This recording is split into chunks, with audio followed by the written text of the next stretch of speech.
হাসনাত আব্দুল্লাহকে এভাবে নির্মমভাবে সচিবালয়ের সামনে তাকে এভাবে পিটানো হলো, আহত করা হলো। কোথায় ছিল সেখানে প্রশাসনের লোকেরা? পুলিশ কেন সেখানে ব্যবস্থা নেয় নাই? সেনাবাহিনী কেন সেখানে হস্তক্ষেপ করে নাই? ত্রাণ তৎপরতা এবং উদ্ধার তৎপরতায় যথেষ্ট সেখানে সমন্বয়হীনতা আমরা দেখতে পাচ্ছি।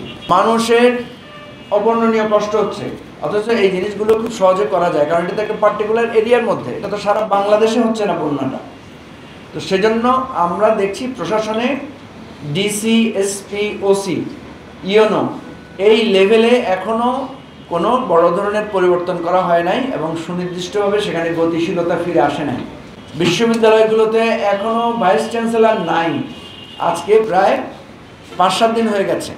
সরকারের এতগুলো উপদেষ্টা আছে, ওনারা যদি দায়িত্ব ভাগ করে নিয়ে রাত দিন কাজ করে এই জিনিসগুলো সমাধান করতেন, এখানে তো বাইরে থেকে আর ইম্পোর্ট করে কোনো শিক্ষক আনা হবে না, এখানে তো ইম্পোর্ট করে আপনার বাইরে থেকে লোক আনা হবে না। আমাদের প্রশাসনে প্রচুর পরিমাণ লোকদেরকে ওএসডি করে রাখা হয়েছিল, প্রচুর পরিমাণের লোকদেরকে কোনো দায়িত্বে ছিল না এতদিন।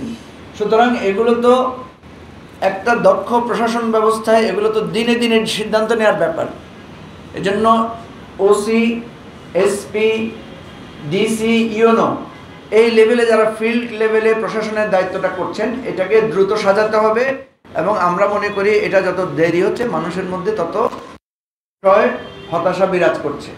কেন আমাদের ছোট ভাই এই যে হাসনাত আব্দুল্লাহকে এভাবে নির্মমভাবে সচিবালয়ের সামনে তাকে এভাবে পিটানো হলো, আহত করা হলো? কোথায় ছিল সেখানে প্রশাসনের লোকেরা? পুলিশ কেন সেখানে ব্যবস্থা নেয় নাই?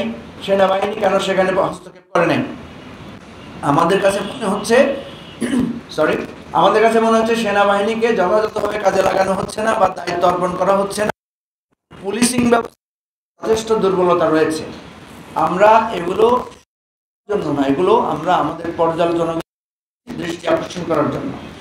আমরা মনে করি মানুষের একটা বিরাট প্রত্যাশা, মানুষের একটা বিরাট স্বপ্ন এই সরকারের কাছে আছে, এবং এটা যদি আমরা ফেল করি তাহলে এই দেশ জাতি অনেক ভয়ানক অন্ধকারের মধ্যে ডুবে যাবে। কিন্তু আমরা সরকারকে বলছি, ট্রাফিক জ্যাম দূর করেন, ব্যবস্থায় শৃঙ্খলা আনেন, বিভিন্ন জায়গায় দখল সত্ত্ব চাঁদাবাজি হচ্ছে, এটা বন্ধ করার জন্য কার্যকর পদক্ষেপ, সব ধরনের সহযোগিতা করতে প্রস্তুত আছে।